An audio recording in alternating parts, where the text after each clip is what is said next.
you've touched on there that I think I learned the most from you was thinking, how can I connect people when I'm at a networking event? Absolutely.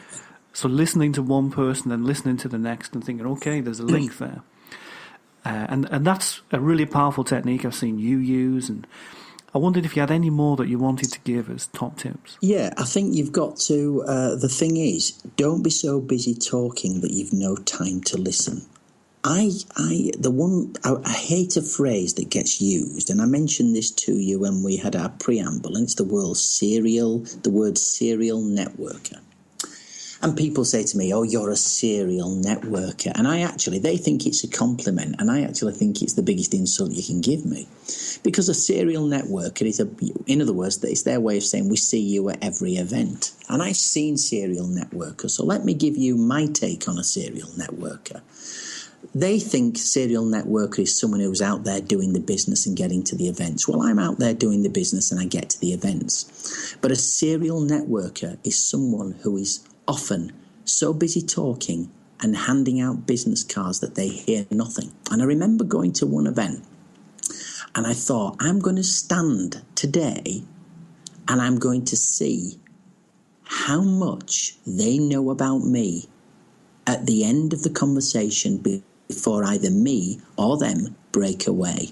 And this guy had given me his card, he'd sold me, I don't know whether it was water filters or what the hell it was, but he'd pitched me every which way but loose. And at the end he said, really nice to meet you. I said, a pleasure to meet you as well. We shook hands, and if he knew my name, that's all he knew. So how is that networking? Because networking is a two-way street. And someone said to me the other night, they said, gosh, you've got very piercing blue eyes and you make very strong eye contact. Strong eye contact is the best thing you can ever do. If you've got a problem with that, you'll have a problem with networking. Strong eye contact and engage with your client or the prospect. Find out who they are, what they are. I don't go in and say, what do you sell? I go in and say, so, what do you know? And people look at me and say, what do you mean, what do you know? I say, is it saucy? Is it naughty? Is it very nice? What do I need to know that you haven't told me? And they'll start laughing. So have you been anywhere nice? Have you had anything nice to eat? I talk about anything but the product. And I engage. I establish a relationship. And then somebody mouthed to me the other week, I was looking at a property and they broke the Data Protection Act as they mouthed something to me. Do you know why they mouthed it to me? They wanted to give me an in on something because they knew I'd got something to spend. Do you know why they did that? Because they felt they had a relationship and they could trust to tell me something that no one else knew. Now I have that information, which gives me the edge. You have to engage and establish a relationship. Doesn't matter how many business cards you've got to be there on your own merits and be a sharp cookie. And it's more than a sharp suit. You must show interest and engage with the people in your audience. You mentioned a great word there, Phil, relationships. Absolutely. It's weird how when we go to a networking event, the human part of people almost switches off. And they become that promotional video of whatever business they're part of. So what about following up on the networking event? This, again, is the great fall-down area for so many people. So let me tell you how I follow up. So first of all, I've come back with a bunch of cards. I've got some scribbled notes, which I might do in the toilets or in the car while it's fresh. Now, let's imagine I've been to an event, Federation of Small Businesses, Institute of Directors, whatever it might be. And let's say I've got 20 cards. I've worked that room hard. So I sit down and I put them all in front of me. And I put them in what I call cup of tea order, prospect and what have you. Now I go onto my database and I log every card in, every last conceivable detail that I can. And I mean everything. I put a note in going, married, divorced, got divorced 10 years ago, acrimonious divorce, got 2 kids, loves golf, is desperate to go see Billy Elliot at the Alhambra.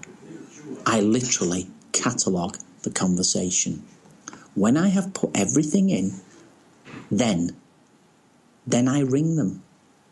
And I can sometimes take an hour or a couple of hours to do 4 phone calls. But by God, I know that person inside out. And when I ring them, I go, well, did he get, and this is the opening thing as they open, did he get the tickets for Billy Elliot then? And you hear this voice go, who's that? I go, it's Phil Hopkins here, who you met at so-and-so, so-and-so. I always instantly remind them, I went to Billy Elliot last night. You must go. It's absolutely fantastic. I don't start talking about sodding water filters.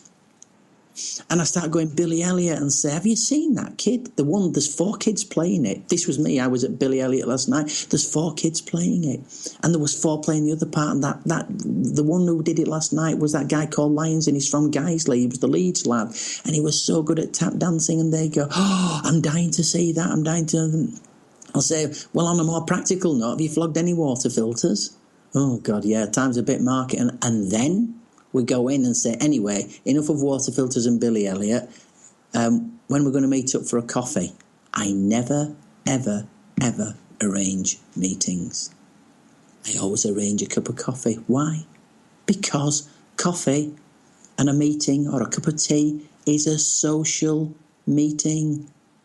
You establish a social interaction, a friendship, a relationship, not a meeting. Second, you've got a meeting, you've turned it into a business relationship, people have switched off. So I never ever arrange meetings. I always ring up for a cup of tea. It's a great tip. And I take a packet of biscuits with me. What type of biscuits out of interest? Hobnobs. Always Chocolate. The best, Phil. Occasionally the Kit Kat. Only 2 sticks. 4's a bit too much. So, Phil, how do we go about choosing the right networking events? You mentioned before about having a room full of salespeople. Yeah. Well, I think what happens here is you've got to find out what's right for you. So let me see if I can indicate. Federation of Small Businesses. The Federation of Small Businesses. You're going to have smaller, companies, probably 1-man bands, 3-man bands, 5-man bands. Now, the FSB will say that they'll work with small to medium enterprises, which theoretically is up to about 250 people. The reality at branch level is that most people are 3, 4, 5 people. So if that's your market and you need a smaller business, then you would go to the FSB. However, if your average sell is a retainer of £1,000 to £2,000 a month and you're a marketing agency, then you're not going to go get that at the FSB. So you might have a lot of wasted endeavour.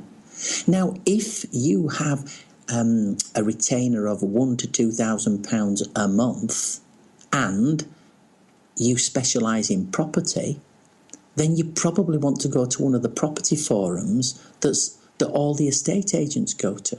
Because now you might be targeting Edison's, Knight Frank, or any of the other commercial agents. You might want to do their literature, because every month they've got new buildings coming on, therefore you've got a supply guaranteed. So it depends who your target audience is. So you've got to know where you're going and why you're going with what objective. Don't just turn up at a load of random events, because you'll waste a load of money, a load of time, and you'll have nothing to see for it.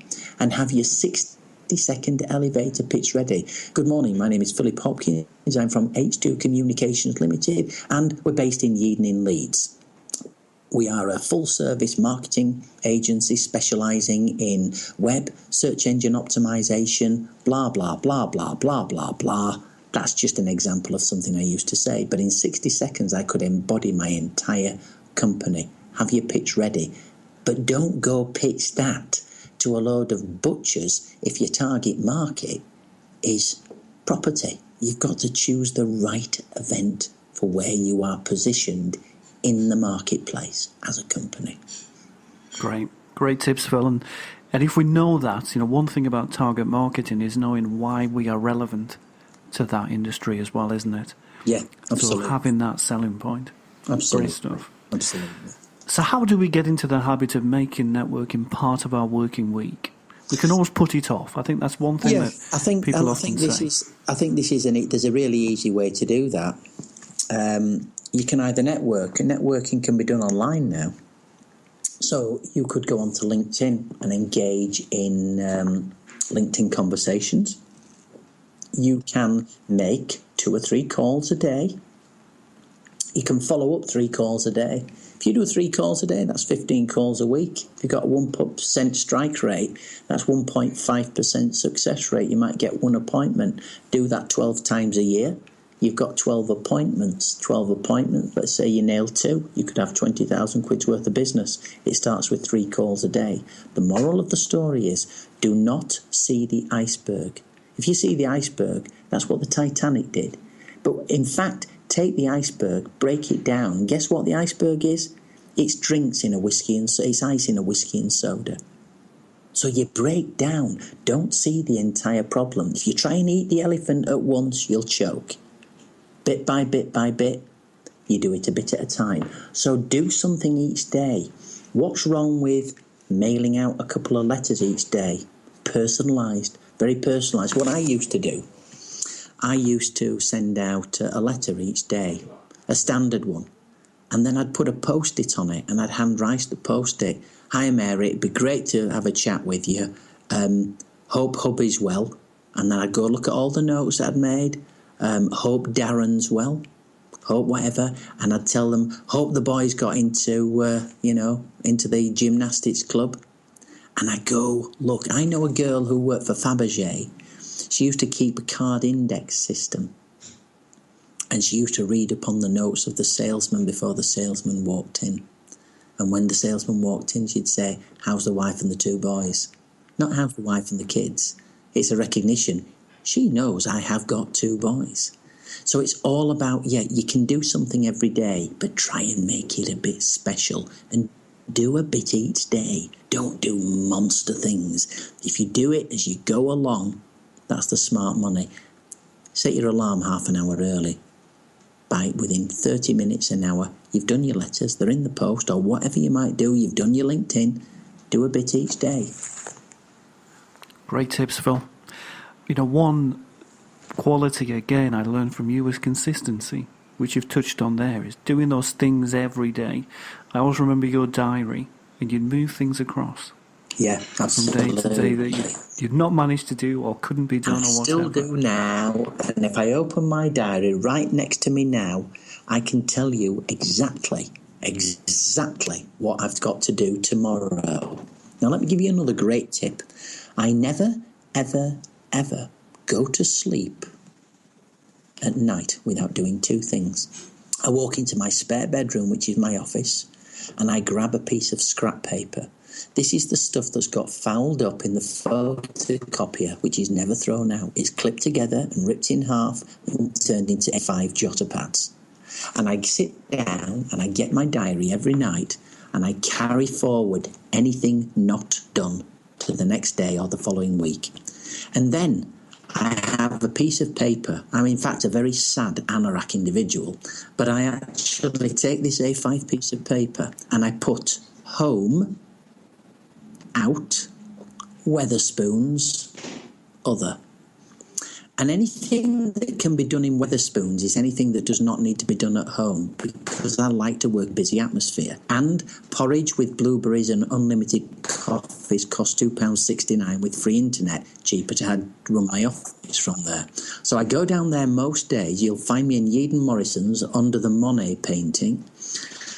And I go do that. And so what I do is then, but when it says home, it says anything that I need to take with me to or out. So it might say, get flat lease. That means I've got to send somebody a note about the flat lease. So I need to know that the lease, the date it started. So I don't do it at home. I don't like working there. So I get all my bits and pieces. Then I go to Weatherspoons, and my out is the appointments I've got that day. Phil Byrne, 11 o'clock meeting, a Skype call. Then I've got I'm at a client's now, and I've agreed with the clients that the only reason they can see me today is that they allow me time to do this. So right now, they're in the other room making a bacon sandwich for me, and I've said this will take half an hour, and it's all planned in, and that was planned in 48 hours ago. So I'm completely goal